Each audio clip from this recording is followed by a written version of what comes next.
Welcome back to the weekly news roundup. This is the privacy and the security editions. And I thank every one of you for giving the comments and the feedback of the news formatting. I'm going to go ahead and give just a couple little summaries here. Most people overwhelmingly like the format. A few people didn't realize this was a full news program and not just a rant about the one title. So we're going to rectify that with a little bit more detail on the thumbnails you might have seen, indicating it's a news program, and put it in the title of the video as well. We're also going to normalize the audio, so the highs and the lows will make it a lot more pleasant listening to headphones on this on the show. And this is the most important: if you catch the show live, we are going to move the time to 8 o'clock Eastern Standard Time on Fridays, 1 hour earlier than we have in the past. I think a lot of people have suggested that works best because I was coming up on a lot of other streamers were starting to stream around 9 at the same time. To my defense, I was there before most of them were. They just passed me, except Linus Tactics. He had it first, except I'm not sure if he always did his on Friday night. I can't remember when he did his. But anyway, we're going to go ahead and dive right on into the show. So 8 o'clock, if you want to catch the show live Fridays, it will be the new time moving forward for a test. So we'll see how that works. And with that, folks, let's go ahead and jump right on into the news. First up in the news, WhatsApp now lets you hide your messages from prying eyes. But is Chat Locker a cheater's charter? Clever, Guardian, clever.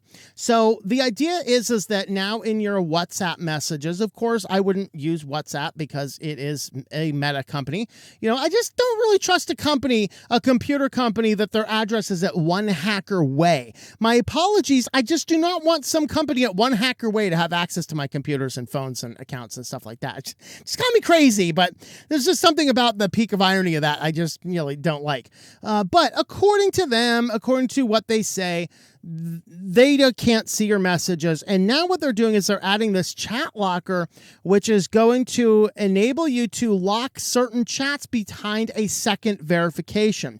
So if your phone is already unlocked, now you have to lock in or log in or do something again, probably biometrics, possibly a PIN, something else to get past this and see what's inside of here. Now, of course, the positive side is if you can do this on like the contact level and you're doing like a 2FA code sent to your phone through WhatsApp for some unknown, ungodly reason, at least you can lock that behind a second level of security. So if somebody does see your phone, they pick it up because you forgot to lock it, and they get in, you look at your messages, at least they can't see your 2FA codes. Other than that, like hiding some medical stuff, hiding something about a surprise birthday party, okay, I can see those valid purposes. But to Guardian's point here, I think the biggest purpose people are going to be using this is to using it for reasons to keep away from their spouses or significant others.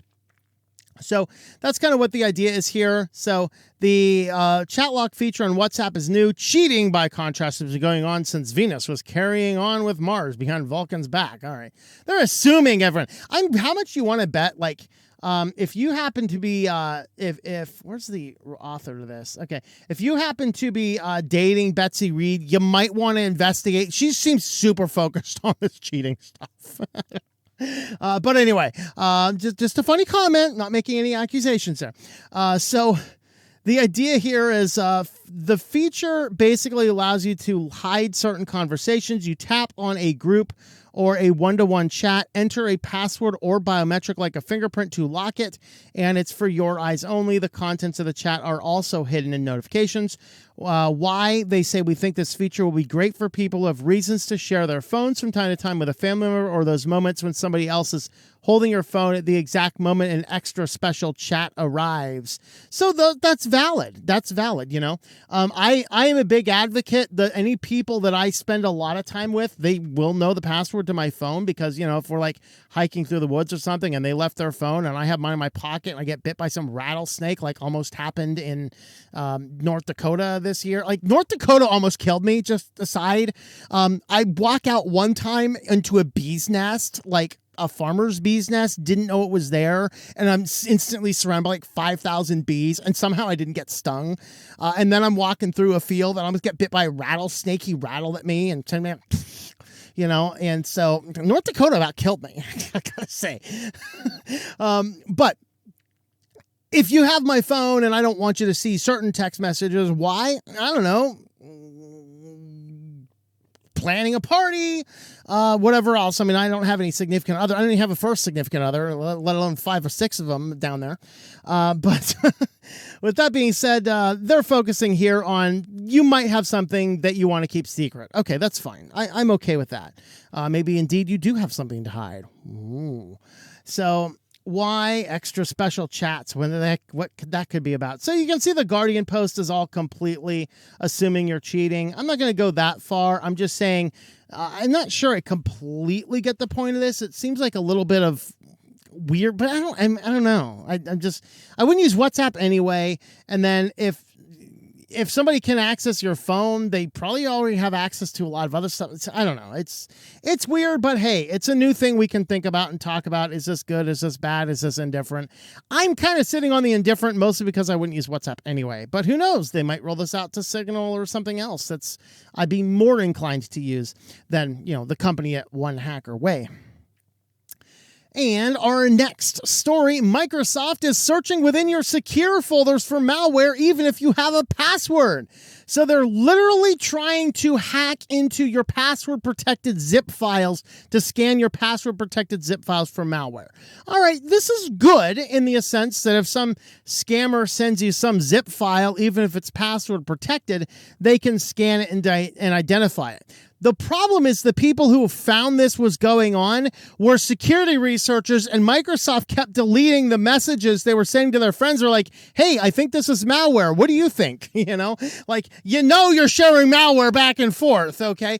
But what they found is Microsoft was utilizing algorithms looking at messages related to the metadata of these messages, looking for anything that could be a password for this. So if you're sending out a zip file and then sending a separate email, you'll be like, here's the file, password coming separately. And then you see in a separate file, you send that out. Well, they can actually use that information in conjunction with your system to literally unlock your password protected zip file to scan your password protected zip file for malware. Very interesting. So what else are they doing on your system when you do not realize it? So this is kind of problematic in the sense that they're going ahead and stepping a line a little over here. Obviously, if it's a password-protected zip file, maybe that means that nobody should get into this. I wonder, is anybody going to prosecute Microsoft for hacking? Because technically, this violates the computer code, the computer laws under which the hacking, I forget which one that is, but this completely violates. If I say, this is my encrypted zip file, and I am sending it to party B, and this encrypted zip file is for them, it is password protected, and anybody seeks to circumvent that in any way, shape, or form, if I do that, I'm going to jail for 700 years. I mean, I could kill somebody on the streets of New York City and be fine, but I'll go to jail for 700 years for intercepting the zip file and the password and putting it in. But if Microsoft does it, they're just scanning for malware. Raises an interesting question, and maybe somebody should question that from a legal perspective. Is that something that they could actually be held liable for? So it's very interesting to see, and I'm curious about your thoughts about that in the comments down below. Thank you, Tech Radar. I really love pop-ups. I'm definitely inclined to enter my email just because your box said so. Moving on, our next story from over there across the pond. Warnings over NHS data privacy after a stalker doctor shares woman's records. So, of course, this is a violation of HIPAA type stuff. And what's going on here is that this was like a nasty love triangle. The doctor in this case was a female, and her ex-boyfriend started dating another lady. So the doctor, using the information he knew, accesses the lady's private medical information through this database and then starts sharing that with a lot of people. So this raises a lot of questions and concerns. The first is, here in the United States, we have laws that are basically forcing doctors by way of not beating them with sticks. We're going to give you a slight benefit if you put all of your patients' medical records into these central medical record databases. But if you don't, we're going to beat you with sticks. So make sure you go ahead and do that. Okay. So what happens is the doctors are putting your private medical data into this global centralized database. In theory, anybody else can access that information. Now, the lawful reason, the purpose they want to do this is to stop the pill farms, the doctor scammers from going to 700 different doctors and getting 700 of the same prescriptions and then selling those on the black market. That is a legitimate problem. And the idea is that everybody's private medical data is in one centralized database. So if you go to Dr. A and then Dr. B, and they're both using the digitalized databases, Dr. B is going to see you've already got the prescription from Dr. A. That's the reason they put this out. However, the problem is now any doctor in the system can access any information that is there and available. That's insane. Okay. And so that's really what happened. This is one of those classic examples of it doesn't matter how secure your system is. If the people who generally can access it have no scruples, you're pretty much out of luck in either case. So in this case, having all of your data stored in a centralized medical database is certainly a problematic thing. And on to our final story for the day. UK's secret web surveillance program is ramping up. Now, if you're curious about the title, there's 5 countries called the Five Eyes. The Five Eyes, they all share data freely between themselves, all their police states, because the United States is not technically allowed to spy on its citizens, but UK can spy on United States citizens. And UK, well, I'm sure now they can spy on their citizens, but at some point in time, UK could not spy on their citizens, but United States could spy on their citizens. So UK government calls the United States and say, hey, can you look into this citizen? You said, sure, if you look into this citizen. And then they just share each other's data. See? So it circumvents this whole data system. So the 5 countries involved are Australia, New Zealand, UK, Canada, and United States. So those 5 countries can all share data. The big problem is, remember what happened with the koofies, okay? People start coughing a lot, and then what happens? 3 of those countries became complete, total like China's a better place to go than Australia, New Zealand, and Canada. Okay, and Canada hasn't recovered yet, by the way. In response to all of that stuff, the overregulation, think of that. 3 of the 5 Eyes turned into total dystopian nightmare countries for a few years, and now they're just starting to lighten up a little bit. And as this eye is looking around, here's the problem. UK is starting to completely abandon any form of privacy at all. So now UK not only can spy on their citizens, but the whole rest of the world as well. And then they can just share this data out to all the other countries. Of course, there's also the 9 Eyes. So I'm not going to mention the 9 Eyes there, but it's those 5 Eyes plus a few extra companies. I think Germany's in there, a few other ones. I forget which countries those are. But what's going on here is this is a new web surveillance program in the UK. They are quietly expanding and developing a controversial surveillance technology that could be capable of logging and storing web histories of millions of people. Now, it is not necessarily storing the exact data you get, but it is definitely storing the metadata. So it knows which websites you went to, at what time. It logs and stores your IP address. It might log the amount of data transferred. So official reports and spending documents show that the past year, UK police have deemed the testing of a system that can collect people's internet connection records a success and have started working to potentially introduce the system nationally. If implemented, it could hand law enforcement a powerful surveillance tool. Critics say the system is highly intrusive, you think, and the officials have a history of not properly protecting people's data, like the previous Stalker doctor, Dr. Stalker. Much of the technology and its operation is shrouded in secrecy, with bodies refusing to answer questions about the systems. At the end of 2016, UK government passed an Investigatory Powers Act, which introduced the sweeping reforms to the country's surveillance and hacking powers, and the law added rules around what law enforcement and intelligence agencies can do and access, but is widely criticized for its impact on people's privacy, earning it the name the Snoopers Charter. Particularly controversial was the creation of so-called Internet Connection Records, ICRs, and under the law, Internet providers and phone companies can be ordered with a senior judge's approval, approving the decision to store people's browsing histories for 12 months. So, and what they go into detail here, they know the IP address. Oh, every customer gets a number, by the way. So they know your customer number, IP address, the date, the time, and the information that was accessed and the amount of data being transferred. UK government says the Internet Connection Record could indicate, for example, the travel app EasyJet is accessed on someone's phone, but not how the app was used. So they're basically collecting massive troves of metadata, not necessarily seeing the exact data, but knowing how much data was transferred. So if you're grabbing large amounts of files, they know that. If you're just grabbing, just a few emails back and forth, they know that. So this is what's going on. Very few people have heard anything about it, and they're not really answering any questions. But it's quite disturbing that UK is running out a program like this as a Five Eyes country.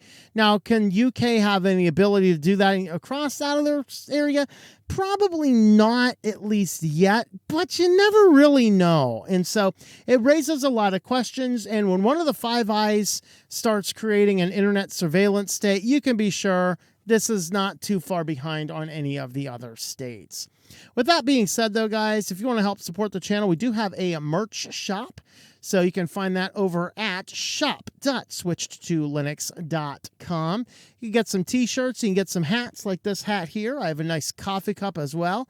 We have aliens and tinfoil hats, and we got cats and hats. We have RMRF No Preserve Root, the September 18 Code of Conduct. There you go.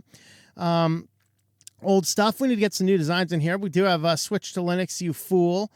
We have totes, we have basic coffee cups, we have cats and tinfoil hats. This is the old cup that I had. I'm not a huge fan of this coffee cup. Like, it was fine, but the new one I have, I wish it was here. It sits up front, though. But the new coffee cup I have is really, really nice. Keeps stuff hot for hours. And then, of course, there's my mouse pad as well. So you can jump on over there, shop.switchedtolinux.com, if you'd like to help support the channel and would like to get some Switched to Linux merch. And with that, let's head on over to security news. And first up in security news, we have yet another big medical data breach. So Pharmerica, is that not a frightening name? Pharmerica discloses a data breach impacting more than 5.8 million individuals. Not users, they're individuals. Okay, then. So what they said, now this is an organization that services mostly like retirement homes or elderly. So the company's second largest institutional pharmacy service market revenue of $1.9 billion, and a customer base of 330,000 beds in 41 U.S. states. Pharmerica provides its services to senior living communities, nursing facilities, public health organizations, and post-acute care organizations. And on March 14th, 2023, we learned of suspicious activity in our computer network. It wasn't just that geek wearing the glasses. This was actually something far more nefarious. Upon discovering the cybersecurity incident, we promptly began an internal investigation and engaged cybersecurity advisors to investigate and secure our computer systems. The letter reads, sent to the impacted individuals and shared with the Maine Attorney General's office. The investigation determined an unknown third party accessed our computer systems from March 12th to March 13th, 2023. Certain personal information may have been obtained from our systems. They believe the compromised information has not been misused. Yeah, like, it has not been misused for the first, 60 days they've had it, because, they always act on that stuff super fast. In response to the incident, the company enhanced its technical security measures. So one of the things the company warns, in some cases, exposed data belonging to deceased individuals. For this reason, Pharmerica encourages executors or surviving spouses to contact national credit reporting agencies and request a copy of the deceased individual's credit report, along with making one final notification. Deceased, do not issue credit. If an application is made, please notify the following persons. Just let them rack up the debt. It's the bank's fault for giving out the debt to the dead person. They didn't do their due diligence, find out the guy was dead, and you can't be held liable for their posthumous debt. Let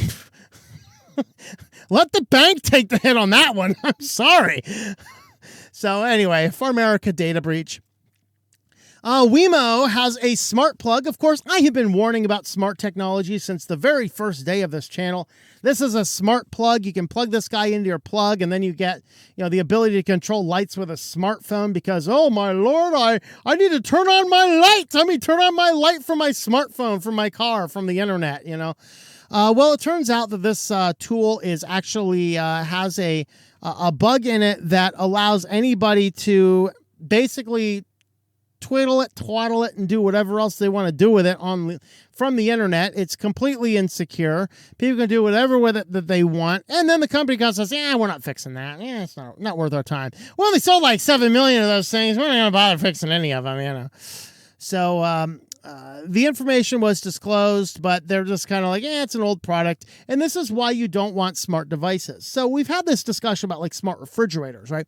You buy a typical refrigerator, and if you don't get like 20 or 30 years out of an old refrigerator, that's a bad refrigerator. Well, these new refrigerators are cramming all this smart tech in it. I'm sorry, that smart tech's going to die a long time before the basic refrigerator compressor will. And if that smart technology is in any way tied up to the basic operation of that refrigerator is going to be complete e-waste way earlier than it possibly should because of the implementation of insecure smart devices. So give me the dumb fridge. I certainly do not need my refrigerator. Text me I need eggs as I'm passing by the local grocery store.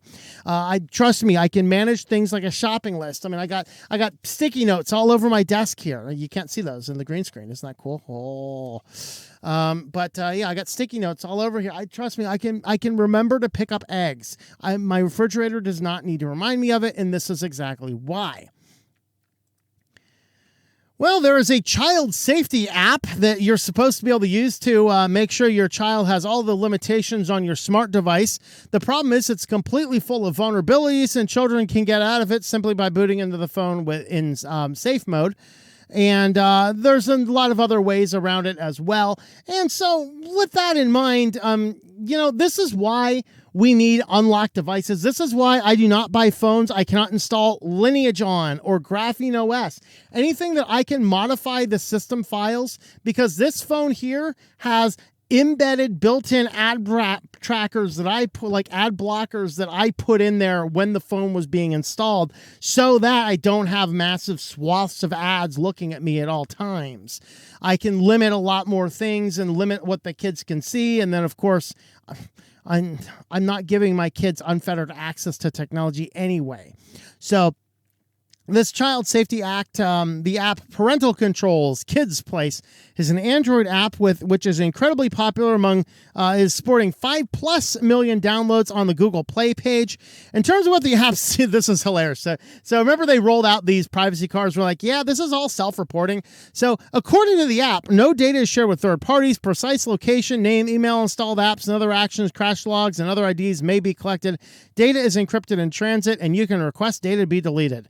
All self-reporting stuff. Google doesn't audit any of that. You may as well write in there, this app is malware free, because that's probably a lie too. Despite this, the 5 flaws discovered by the SEC consult researchers give most parents quite the headache in terms of device account and child safety. Explanations given for these various flaws are quite technical. Fear not. Below, we will explain them. First, passwords are being stored insecurely in a way which would be potentially easy for an attacker to crack using automated methods. The parent's web dashboard was insecure and vulnerable to attack. The same dashboard could be exploited to send download links to a child's devices, which could contain malware. And finally, the child could potentially bypass the restriction features without anyone noticing. The last one involved a couple steps, which include booting into safe mode. While a child may not figure out the flow for themselves, it's the kind of thing that routinely ends up on social media and streaming sites as a cool hack. So, vendor was notified mid-November. App creators responding that most of the vulnerabilities have been fixed. Several rounds of back and forth communication ensued, with the SEC researchers having to go back and forth and explain certain issues still had not been fixed by the start of January. So basically there's this idea that is this thing vulnerable or not, and don't trust these apps. They're probably lying about their amazing security and all the things that they do.